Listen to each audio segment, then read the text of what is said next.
తెల్లవారు ఏదామైందే ఇంకా ముగ్గురితో పుస్తకాయనా మొగుడా అత్తవారు వస్తే లేచి నిలబడాలని తెలీదు పాప బాకి నుంచి కళ్ళ తల్లి ముగ్గాయి పప్పు రుపి పప్పలండు ఒడ్లు దంచి చెరిగాయి బియ్యం వేరు కడిగాయి ఆ నోట జాగ్రత్త నీకన్నా మొగుడుంట నాకు ఉన్నాడు లే మేమే చిన్న కోళ్ళ గుడ్డలు ఉతికావా రామచంద్ర ఏ కోడలి శాపమో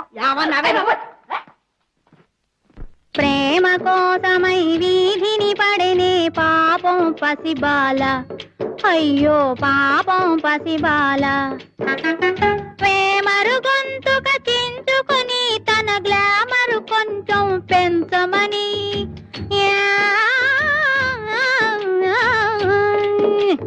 ప్రేమరు గొంతుక చించుకొని తన గ్లామరు కొంచెం పెంచమని దేవుని చాలా వేడుకొని ఆ రామునిదే ఇక భారమని